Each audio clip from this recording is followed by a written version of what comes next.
जितना हमारे देश में शादियों को धूमधाम से मनाया जाता है, उतने ही जश्न के रूप में इलेक्शंस भी होते दिखते हैं। अब आप लोकसभा इलेक्शंस की बात करें या स्टेट असेंबली इलेक्शंस की, कोई पॉलिटिकल पार्टी इन इलेक्शंस में पीछे नहीं हटती है और लोगों को लुभाने में लगी रहती है। पर क्या हो जब बार बार इलेक्शन से उठता एक ही सवाल हमारे सामने आ पहुँचे। शायद आप समझ गए होंगे कि यहाँ हम बात इलेक्शंस के सबसे कंट्रोवर्शियल टॉपिक की कर रहे हैं, और वो है ईवीएम मशीन की एक्यूरेसी का सवाल। इंडिया में अभी जम्मू और कश्मीर और हरियाणा के असेंबली इलेक्शंस ने सारे पार्टीज को एक झटका दिया है, जिसकी वजह से एक बार फिर से ईवीएम की क्रेडिबिलिटी पर सवाल उठे हैं। और अब जब इलेक्शन कमीशन झारखंड और महाराष्ट्र के इलेक्शन डेट अनाउंस करेगी तो ये सवाल और बढ़ गए हैं। हालांकि ईवीएम्स को डिफेंड करते हुए chief election commissioner Rajiv Kumar ने थक हार के पूछ भी दिया है कि भला कितनी बार उन्हें ईवीएम को डिफेंड करने की जरूरत पड़ेगी। ये सवाल उन्होंने इसलिए भी पूछा है क्योंकि इस साल लोकसभा इलेक्शंस के ठीक पहले सुप्रीम कोर्ट में एक प्ली ने ईवीएम और वीवीपीएटी के 100% क्रॉस वेरिफिकेशन की मांग की थी,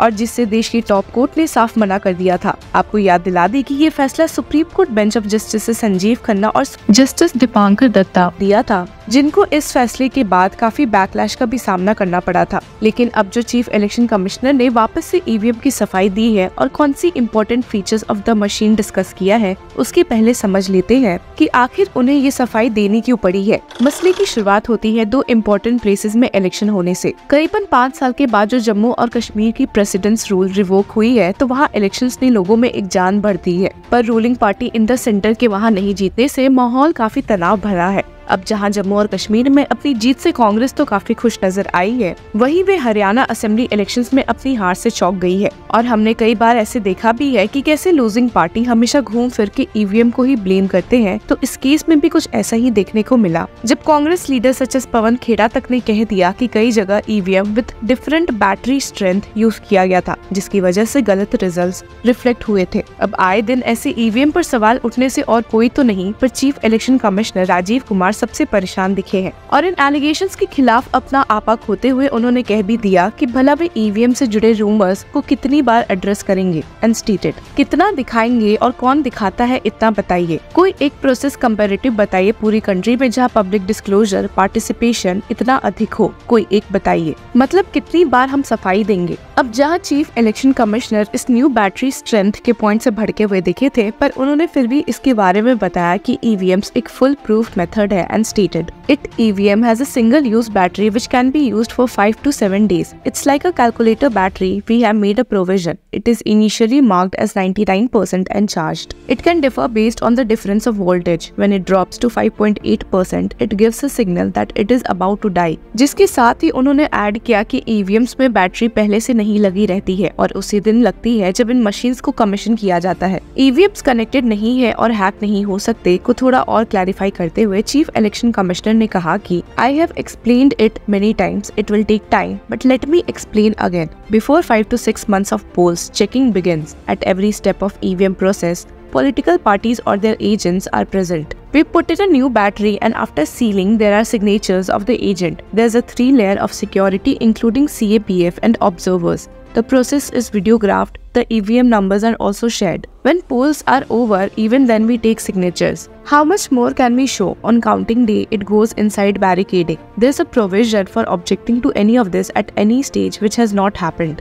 अब आपको बता दें कि कांग्रेस लीडर्स ने बैटरी स्ट्रेंथ को हाईलाइट करते हुए ईसी को हरियाणा पुलिस के 20 ऐसे सीट्स के बारे में खबर दी है जहां पर उनके कैंडिडेट्स ने टैंपरिंग विद ईवीएम्स के पॉइंट को उठाया है। इस बारे में कांग्रेस लीडर पवन खेड़ा ने ऐड भी किया कि we have sent a list of 20 seats to the election commission regarding which our candidates have submitted written and verbal complaints of 99% battery charge. This issue was raised on the day of counting. This is a strange coincidence that the machines which displayed 99% battery charge were the ones on which Congress was mostly made to lose. The machines with 60 to 70% battery charge are the ones on which Congress won. Why did this happen? पर Congress party के इन सवालों से chief election commissioner Rajiv Kumar तंग ही नजर आए हैं, ये कहते हुए कि अगर रिजल्ट आपके फेवर में नहीं होगा तो आप इस पर सवाल उठा देंगे, ये कैसे सही है। कांग्रेस पार्टी ने ईवीएम्स को फ्लैग करते हुए यहाँ तक कह भी दिया था कि if electronic voting machines would be used, the BJP government and the election commission can do anything. ये बात कांग्रेस लीडर रशीद अलवी ने कही थी जब उन्होंने इंडिया और इजराइल के अच्छे रिलेशंस को हाईलाइट करते हुए ये कहा था कि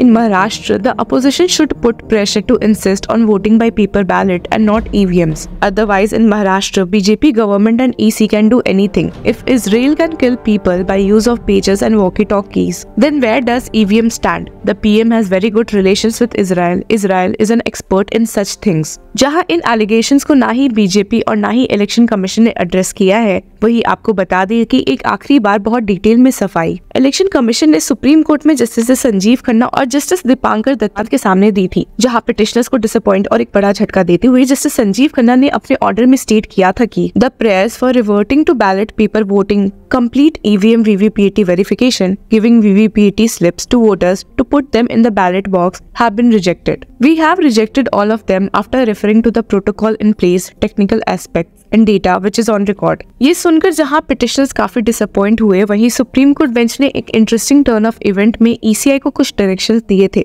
जो मेक श्योर करेंगे कि इलेक्शंस में छेड़खानी की संभावनाएं और कम हो और किसी को इलेक्शन के किसी भी एस्पेक्ट से दिक्कत हो तो वो सेफली इसके खिलाफ एक्शन ले सकता है। पहला डायरेक्शन देते हुए जस्टिस संजीव खन्ना ने डिक्टेट करते हुए कहा था कि रिजल्ट के बाद अब से ईवीएम के माइक्रो कंट्रोलर की जांच उसके मैन्युफैक्चरर द्वारा हो सकती है अगर कैंडिडेट्स जो सेकंड या थर्ड आए हैं उन्हें शक है कि ईवीएम में छेड़छाड़ हुई है। The bench had stated the burned memory semi controller in 5% of the EVMs, that is the control unit, ballot unit and the VVPAT per assembly segment of the parliamentary constituency shall be checked and verified by a team of engineers from the manufacturers of the EVM post the announcement of results on a written request made by candidates who are at places 2 and 3 behind the highest polled candidate। इस order में ये भी state किया गया है कि ऐसी request result के एक हफ्ते के अंदर करनी होगी और इस वेरिफिकेशन के लिए पहले कैंडिडेट्स को पैसे इलेक्शन कमीशन ऑफ इंडिया को देने होंगे। हालांकि ये अमाउंट रिफंड हो जाएगा अगर ईवीएम में कोई गड़बड़ी पाई जाती है और हमने कई केसेस में देखा भी है कि ऐसी इलेक्शन पिटिशंस कोर्ट में दिखी है जहां ईवीएम की जांच की मांग की गई है। ऐसे देखा जाए तो हियरिंग के समय जस्टिस संजीव खन्ना ने पिटिशनर्स और ECI दोनों के काफी पॉइंट से अग्री नहीं किया था, जिसमें से उनकी काफी heated arguments senior advocate Prashant Bhushan के साथ दिखी थी, जो कि इस केस के लीड पिटिशनर थे। जब senior advocate Bhushan supreme court bench के पीछे ही पड़ गई थी कि ईवीएम वन टाइम प्रोग्रामेबल नहीं है और इसमें छेड़खानी करने की पूरी संभावनाएं हैं, लेकिन जस्टिस संजीव खन्ना काफी गुस्सा हो गए थे और सीनियर एडवोकेट भूषण को फटकारते हुए कह दिया था कि if you are predisposed about the thought process then we cannot help you. We are not here to change your thought process. और जस्टिस दीपांकर दत्ता भी शांत नहीं बैठे थे और डांटते हुए कह दिया था We cannot control the election, Mr. Bhushan. We cannot control another constitutional authority. अब ये देखना होगा कि क्या आने वाले दिनों में भी ईवीएम से जुड़े सवाल उठते रहेंगे या फाइनली जाकर ये खत्म हो सकते हैं। इस मामले में आपकी क्या राय है, हमारे साथ जरूर शेयर करें। Until then, keep following law चक्रा।